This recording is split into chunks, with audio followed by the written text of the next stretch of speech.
I'm Bob Pejman, owner of Pejman Gallery, located on 7130 East Main Street.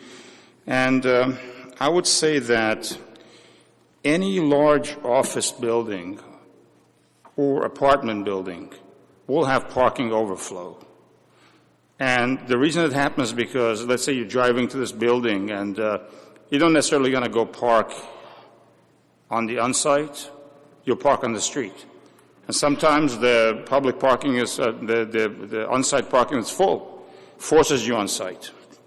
And then I'm not sure if the parking here is paid or not. If it's paid, it's definitely going to push people towards the street parking, which I'm not sure. And it's for this exact reason that a lot of times the city, with a big project like this, they actually increase, or they make an attempt to increase the street parking spaces. That's not the case in this plan, because they're in fact reducing the inventory of the street parking spaces. So on page 7, it's stated that city is reducing the current 44 angled street parking spaces to 26 parallel spots. So they're removing 18 scarce street parking spaces. And what are we getting in exchange? The city is getting $248,000 for this exchange. So what's the message here? Pay dollars and we'll remove parking spaces from the street. That's one message. The other message is parking space on the streets for sale if you want to pay for it.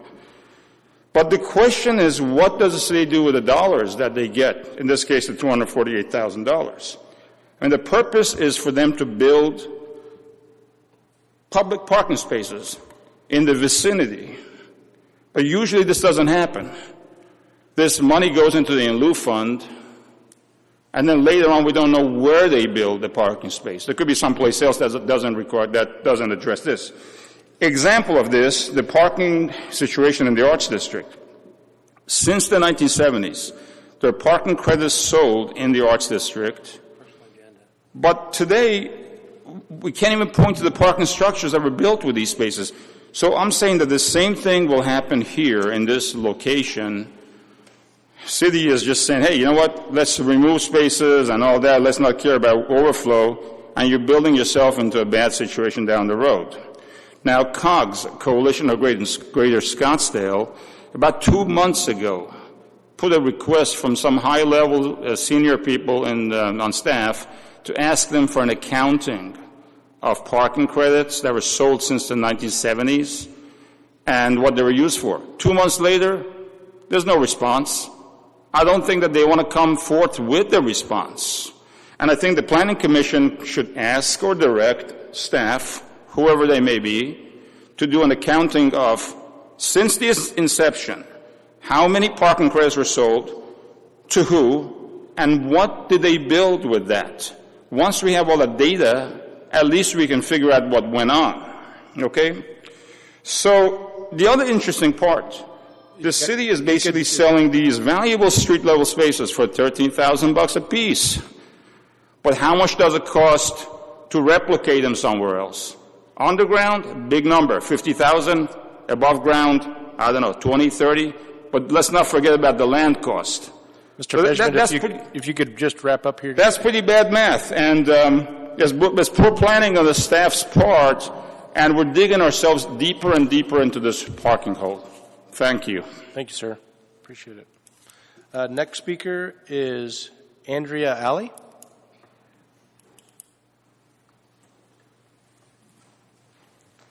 Ms. Alley, if you could state your name and address for the record.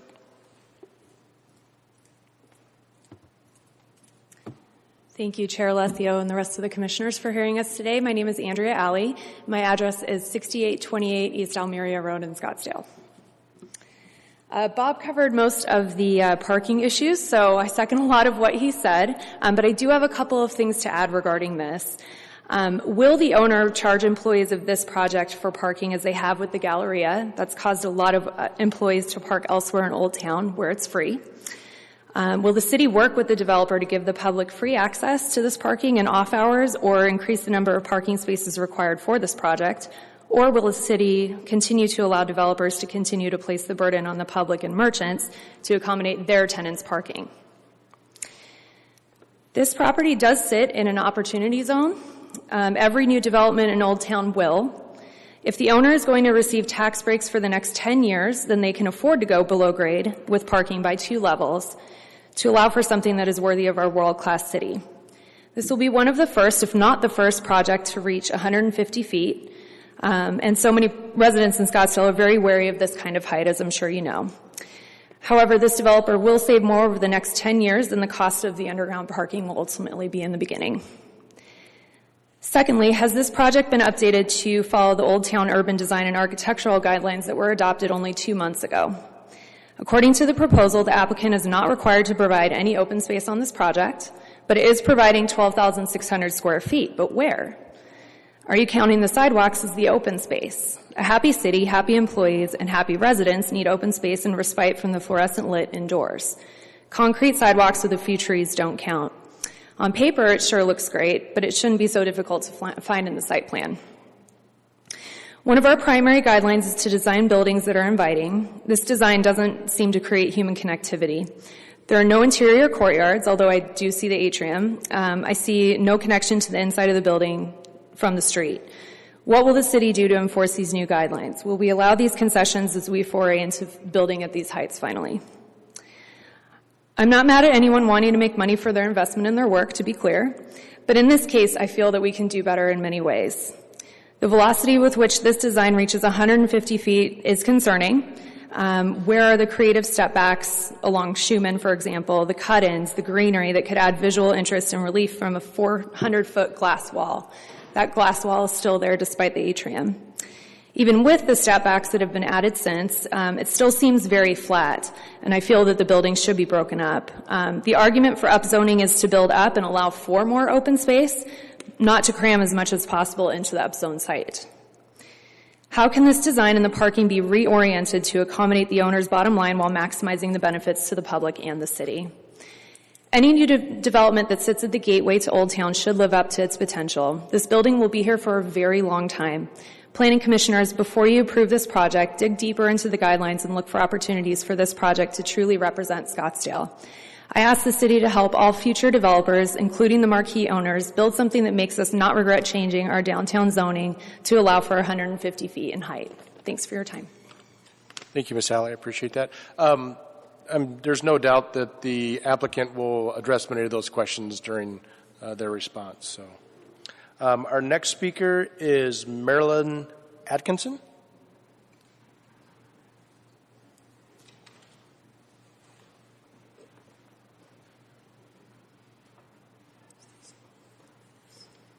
Ms. Atkinson, if you could state your name and address for the record, then you'll have 3 minutes. Thank you. Marilyn Atkinson, and my address is on file. My name is Marilyn Atkinson, and I am president of the historic Old Town Scottsdale Merchants Association and a member of the COGS Board of Directors. This request for a zoning district map amendment within our downtown overlay has at least 4 serious issues.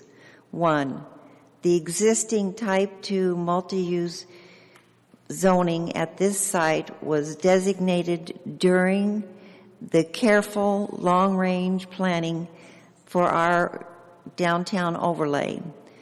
The Type 3 request, the greater height and increased density, is identified for the medical campus and specific hotel locations within the downtown overlay.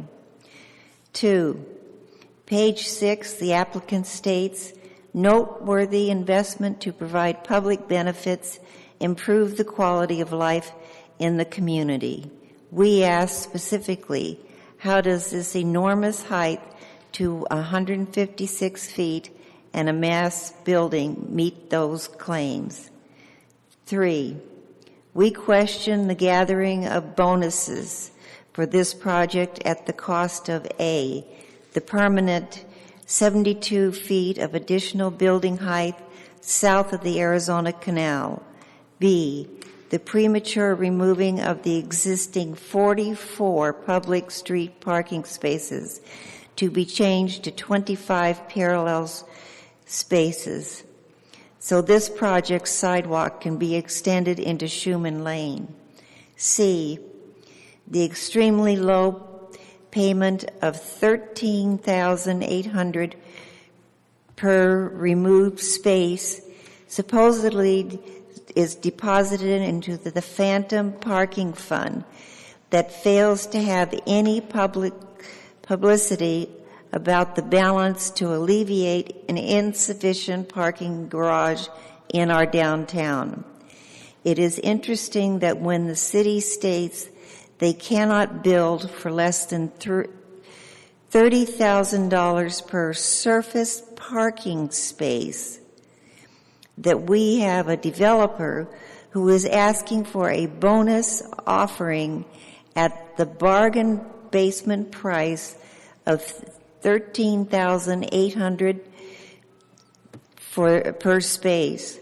4, if the Planning Commission sends this case to the City Council with a recommendation for approval, then you have established a precedent for our historic downtown as well as the Arts District for the removal of parking to the much reduced number of parallel spaces. Consider this checklist before you vote. Too tall by 72 feet. Too evasive on existing public parking.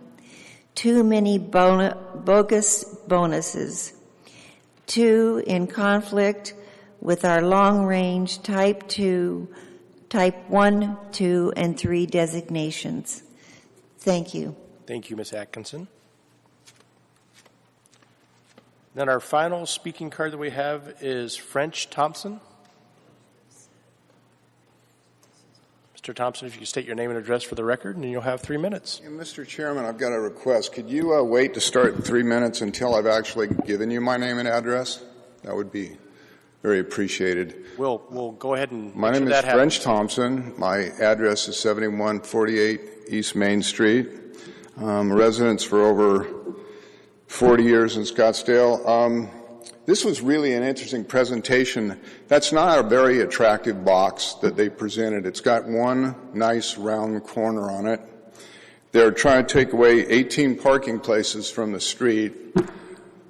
I didn't see anything there that was a redeeming factor. I mean, I've studied art all my life. That's not a building that I would want to have in my neighborhood.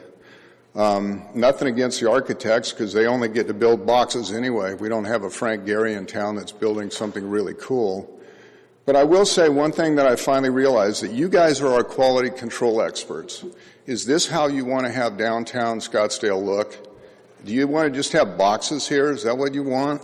I mean, Neiman Marcus came in here, and they have quality control people before they have a product that comes in their store. If that product doesn't do well, they get rid of it.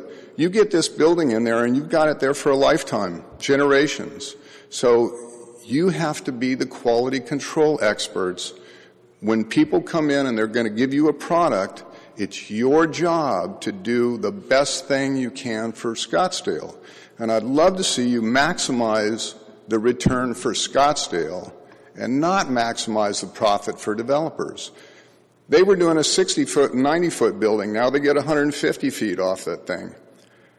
They were happy with it before. Now they've got that. They should give back more. I mean, you guys should be standing in line to give the best possible product to Scottsdale.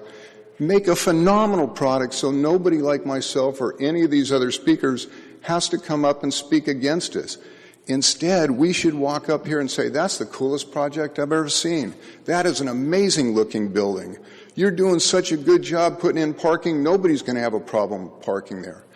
I was talking to a guy from McKesson the other day. I just happened to run into him. He used to work in the Galleria.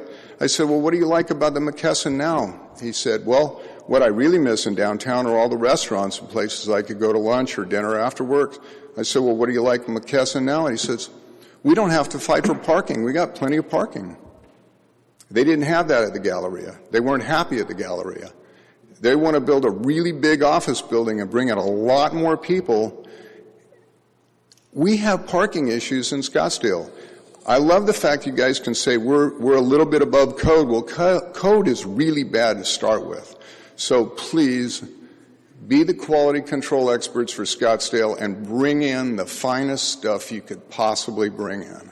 And I would like you to talk to the developers and let them know in advance that they need to bring in the best possible project they can bring in too. So thank you for your time.